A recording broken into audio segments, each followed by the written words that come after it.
Bismillahirrahmanirrahim. Pemirsa tercinta yang dirahmati Allah, Tuhan Yang Maha Esa, bersua kembali di kanal Hikmatologi. Monolog sederhana mengajak diri kita masing-masing berpikir kian melembut, cerdas, dewasa. Bijaksanakan hati nurani berdasar kitab suci agama. Kepercayaan yang kita yakini tentu saja. Upaya serius terus-menerus tak kenal putus untuk menghayati, mempedomani, mengamalkan Pancasila niscaya dalam kehidupan sehari-hari. Pemirsa yang dirahmati oleh Allah Subhanahu wa taala, Tuhan Yang Maha Esa. Hari ini peringatan Hari Pahlawan Republik Indonesia. Mari kita berkapita selekta. Jadi kita ambil beberapa intisari dari sejarah peradaban Nusantara sampai dengan Republik Indonesia, kemudian Negara Kesatuan Republik Indonesia. Sungguh sangat miris di usia Indonesia yang ke-79, perjalanan sejarah masih tercatat seperti ketika kami di bangku sekolah tahun 1960-an. Mengapa? Karena sejak setidaknya kami di SD kelas 4 ya, diajari oleh para guru kami tercinta dengan sejarah nasional. Sejarah nasional senantiasa mengajarkan kepada kami antara lain bahwa Republik Indonesia, bahkan tepatnya Negara Kesatuan Republik Indonesia, dijajah Belanda 350 tahun lebih lamanya. Nah, ternyata sampai dengan terbitan buku 2019-2020-an yang dipegang oleh anak-anak kita sebagai buku panduan di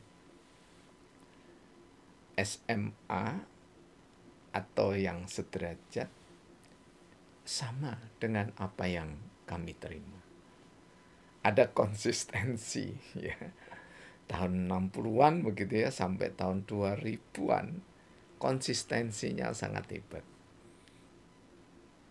yakni sama, bahwa Indonesia dijajah Belanda 350 tahun. Bahkan sampai dengan era digital ya, yang menggunakan sosial media, bukan tidak jarang tetapi nyaris semuanya mengatakan hal yang sama. Ini harus dibangkitkan kembali gairah jas merah ini. Jangan sampai melupakan sejarah. Nah, sejarah peradaban Nusantara sejak tahun 1500 lebih begitu ya. Jadi abad 16 awal memang dijajah oleh Portugis. Ya, bukan Belanda. Mengapa dijajah? Ya karena banyak hasil bumi yang patut untuk diraih dengan serakah. Dan itu bukan Indonesia. Dan kita tidak terikat ketika itu. Jadi Kesultanan Ternate ataupun Maluku dan yang lainnya tidak terikat dengan kesultanan yang lain yang ada di Nusantara atau kerajaan lain yang ada di Nusantara. Kecuali yang menjalin kerjasama atau sedang dikooptasi oleh kerajaan atau kesultanan yang lebih besar, ditaklukkan tepatnya. Kemudian kalau kita merujuk pada sejarah prakemerdekaan, maka Indonesia bergegap gempita sekali lagi ya, itu baru ketika Sumpah Pemuda. Sebelum itu tidak ada gegap gempita itu. Jadi kalau kita berbicara kebangkitan nasional yang di sementara ya diyakini tonggaknya Budi Utomo, nah harusnya kita koreksi ulang juga. Mengapa? Karena sebelum itu 1905 sudah ada Serikat Dagang Islam. Itu lebih terbuka dibanding dengan Budi Utomo, lebih merakyat. Jadi koreksi sejarah itu keniscayaan supaya kita sebagai kesatria-kesatria anak bangsa Indonesia ini ada nilai bangganya. Kemudian sampailah pada perang kemerdekaan. Jadi perang pra-kemerdekaan itu kita bangsa atau tepatnya Kesultanan dan Kerajaan Nusantara nyaris semua dikuasai oleh penjajah. Yang dikuasai apa Indonesia? Bukan. Bukan Indonesia yang dikuasai, itu adalah kerajaan dan kesultanan yang memang sekarang ada atau masuk berintegrasi dengan Indonesia, tapi bukan Indonesia. Nah, kemudian Indonesia itu secara de facto de jure ya, itu ada dan berproses pada saat proklamasi oleh Soekarno-Hatta atas nama bangsa Indonesia. Dan ini juga di pelintir-pelintir gitu loh oleh guru besar, kemudian diamini oleh guru yang tidak besar atau belum besar. Ya. Katanya proklamasi itu bukan proklamasi negara, tapi itu proklamasi bangsa. Nah, ini untuk kesekian kalinya, kedua kali ini insya Allah kami ulangi ya. Bangsa dan negara Indonesia itu telah ada esensinya dalam tanda petik itu pada saat Sumpah Pemuda.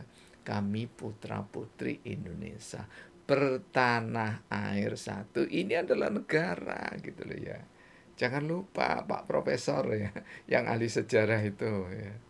Akhirnya diikuti oleh mereka yang sangat mempercayai profesor, kemudian tidak kritis.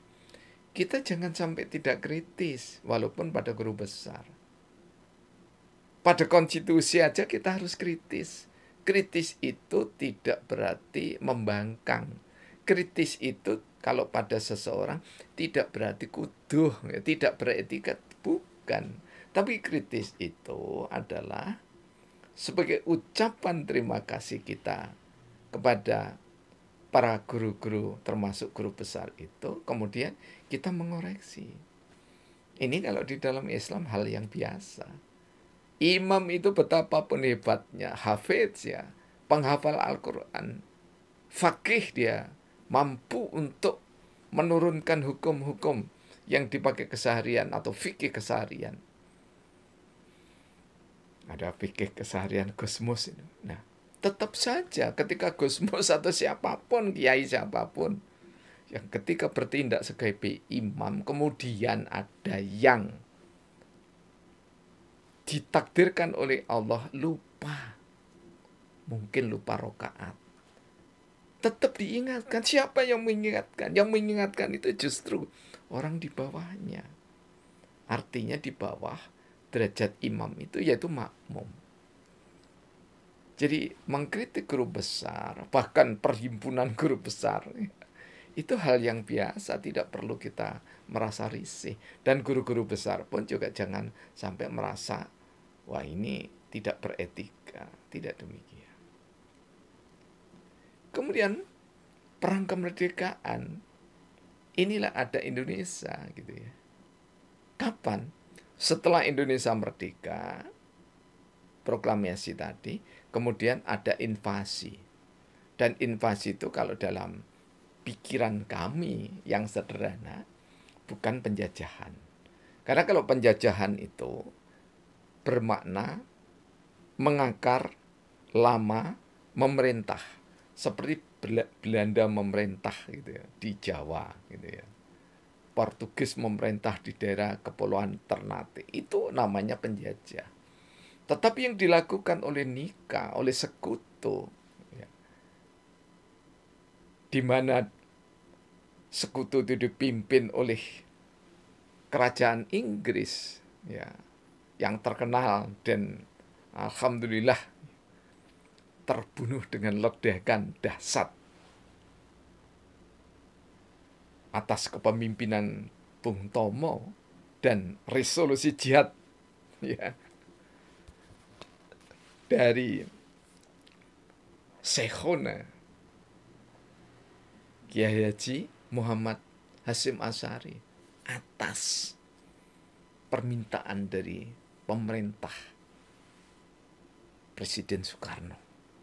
Kalau pemerintah Presiden Soekarno berarti sudah merupakan satu timbek begitu ya. Nah, di saat itulah Indonesia. Jadi Indonesia itu harus bangga tidak pernah dijajah oleh negara manapun. Tetapi diinvasi, ya. Mohon maaf, ya, kami harus bangga. Bangga dengan pahlawan-pahlawan nasional. Dan ada di antara itu keluarga kami, Pak D kami. Yang di Surabaya, Pak D Abdul Khairi.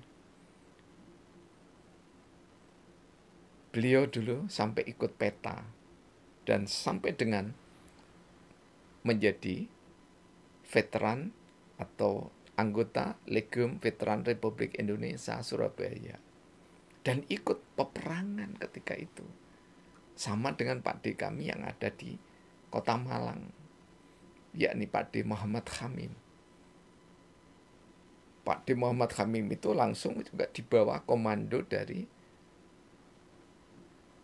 Bapak Haji Muhammad Yasin. Dan peperangan ini adalah peperangan mempertahankan kemerdekaan Indonesia. Dengan pidato Bung Tomo yang gegap gempita, menguasai media massa, bukan sosial media. Menguasai media massa untuk mengganyang tentara Nika, untuk mengganyang seluruh penjajah. Selama banteng-banteng masih berdarah merah, katanya Bung Tomo seperti itu, maka pantang untuk menyerah. Lebih baik mati berkalang tanah, sehingga semboyan, ikon semboyannya adalah mati ataupun merdeka. Dan merdeka itu tujuannya. Karena hak segala bangsa itu merdeka. Jadi kalau kita berbicara tentang heroik kebangsaan Indonesia, itu sejatinya ada di tahun 1945, 10 November. Arek-arek Surabaya melakukan perlawanan. Apa hanya arek Surabaya? Tidak. Dibantu oleh seorang kesatria yang ulama dari Cirebon. Dan seluruh bangsa Indonesia.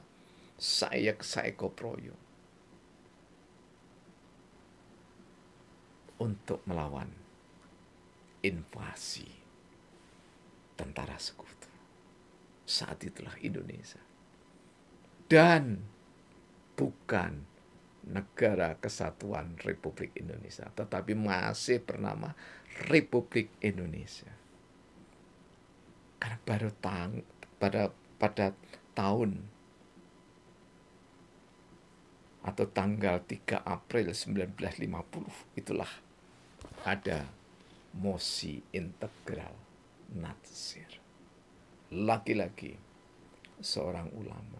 Wajar kalau ulama menjadi yang terdepan berjuang di Indonesia. Mengapa? Karena memang mayoritas penduduknya Indonesia. Jadi kalau ada pahlawan dari agama Katolik dari Papua atau Kristen, wajar.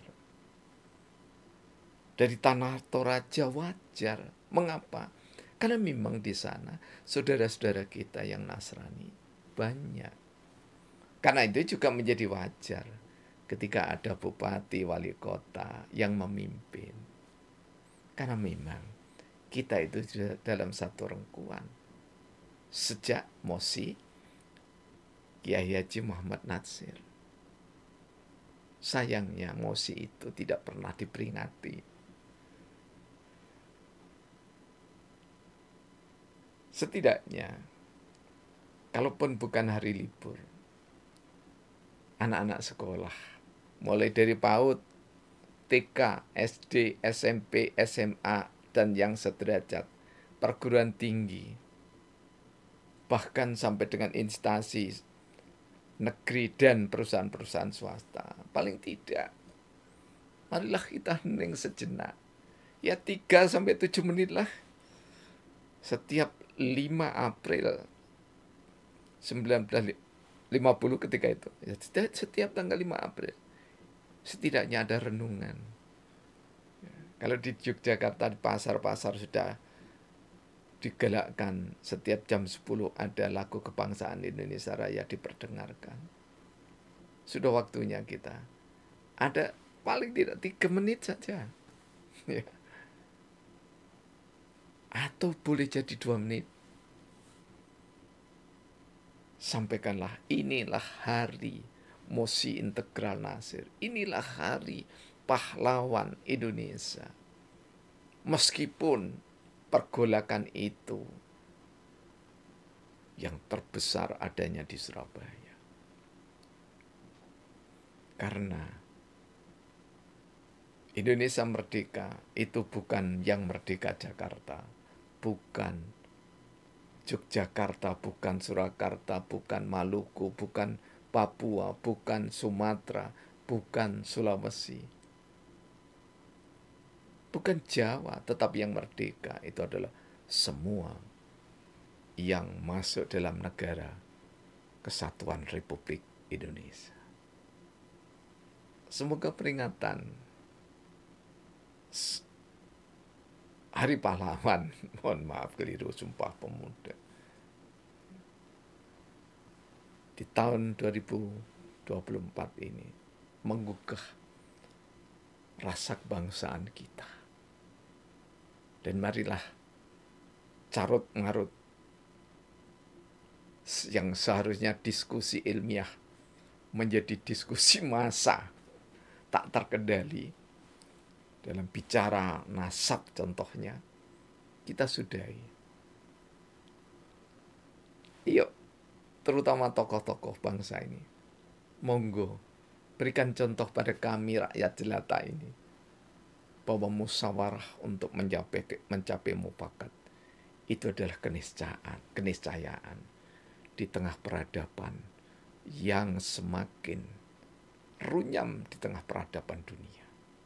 Peperangan silih berganti dan saling menyombongkan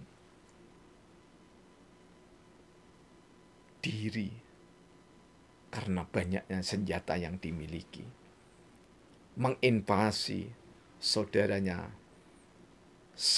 seperi kemanusiaan atas nama demokrasi, sungguh sangat biadab.